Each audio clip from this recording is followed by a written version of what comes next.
តោះបងប្អូនអរគ្នាបងប្អូនពួកចោប្រៃសៀមឥឡូវនេះខ្ញុំមានអារម្មណ៍ថាពួកវាដូចជាសយមិនអញ្ចឹងបងប្អូនណាបន្ទាប់ពីវាឆ្លៀនពៀនតន្ទានមកលើប្រទេសកម្ពុជាយើងមួយរយៈនេះខ្ញុំសង្កេតមើលឃើញថាមានរឿងហេតុការណ៍ផ្លាច់កើតនៅក្នុងប្រទេសពួកចោប្រៃសៀមរហូតណាបងប្អូនណាគឺអត់ចេះចប់ទេឥឡូវដូចថ្ងៃនេះបងប្អូនឃើញទេទូកទេសចរវាកំពុងតែដឹកភ្ញៀវទេសចរសុកហ្នឹងក៏មានការលិចលង់ខ្យល់បក់ហើយតែមកបណ្ដាលឲ្យឆេះទៀតបងប្អូនណាយីមិនពេលខ្លះរឿងពេលខ្លះវាមិនមែនជាចៃដន្យពេកទេបងប្អូនណាដូចគ្រោះហ្នឹងគឺវាមកផ្ទុំគ្នាពេកណាបងប្អូនណាហើយឥឡូវហ្នឹងគឺមានអ្នកគ្រូទាញម្នាក់ក្នុងប្រទេសថៃថាទាយថាថ្ងៃ1មិថុនានៅក្នុងទីក្រុងបាងកកនឹងជួបខ្យល់ព្យុះដ៏ខ្លាំងមួយដែលគួរឲ្យខ្លាចយ៉ាវបងប្អូនមិនដឹងថាជាយ៉ាងម៉េចទេណាយើងមានតែរងចាំតាមដានមើលទេណាឬមួយក៏ជាបណ្ដាសាដែលពួកចោប្រៃសៀមវាទន្ទ្រានឆ្លៀនពៀនហើយនៅបាញ់ប្រាសាទរបស់ប្រទេសកម្ពុជាយើងណាបងប្អូនណាខ្ញុំគិតថាប្រហែលជាមកបារាហើយបងប្អូនចាំ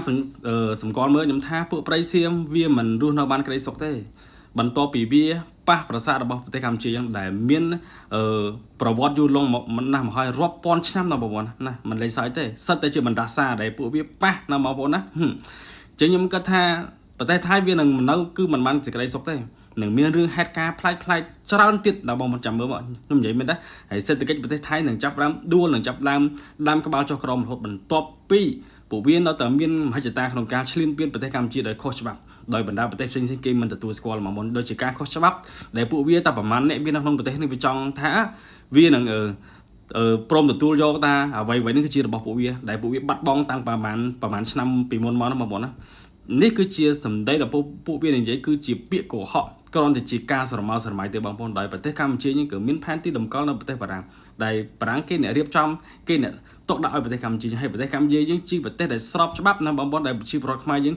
ទាំងអស់គ្នាហើយនៅបណ្ដាប្រទេសផ្សេងៗគេទទួលស្គាល់ប្រទេសកម្ពុជាជាប្រទេសដែលស្របច្បាប់ដែលពេញសិទ្ធិរបស់បងប្អូនមិនមែនពួកវាសុកវាមកកក្លឿនយកចឹងបានទេតែឥឡូវនេះបណ្ដាសាគឺមកបណ្ដាបារាហើយបណ្ដាត្រៀមទៅនឹងមានហេតុការណ៍ជាច្រើនទៀតណាបងប្អូនមិនមែនសើចយំទេប៉ុន្តែគឺរឿងហ្នឹងគឺវាអញ្ចឹងមែនណាបងប្អូនមិនមែនតែយើងឃើញគេអញ្ចឹងយើងសើចយំគេថាប្រទេសគេចេះអត់ទេមិនចង់សើចយំទេប៉ុន្តែពួកវានេះគឺជាប្រទេសមួយដែលពិបាកនិយាយគ្នាមែនតើបងប្អូនណាសូម្បីតែបណ្ដាប្រទេសផ្សេងៗក៏គេដឹងពីគំនិតដ៏ថោកទាបរបស់ពួកវាដែរថាប្រទេសពួកវាជាប្រទេសដែលប្រកែកសម្ដែងជាប្រទេសដែលចោលលួចឈ្លានពានគេអញ្ចឹងគេអត់ហ៊ានរកស៊ីវាទេបងប្អូនគេអត់ហ៊ានរកស៊ីទេណាតែគេអត់ហ៊ានរកស៊ីជាមួយអន្តរជាតិគេអត់ឈប់រកស៊ីជាមួយពួកវានឹងខាតបង់សេដ្ឋកិច្ចចំនួនមួយឆ្នាំពួកវានឹងបាត់ចំនួនដ៏ធំនឹងបងប្អូនហើយវាមិនអាចបង្កើតជាមូលដ្ឋានរឹងដើម្បីមកឈ្លានពានយើងឬមួយក៏មានលុយទិញសភាវត្តនេះគឺមិនមានទេបងប្អូនណាអញ្ចឹងខ្ញុំគិតថាកម្មវានឹងមកប្រើជាមួយនឹង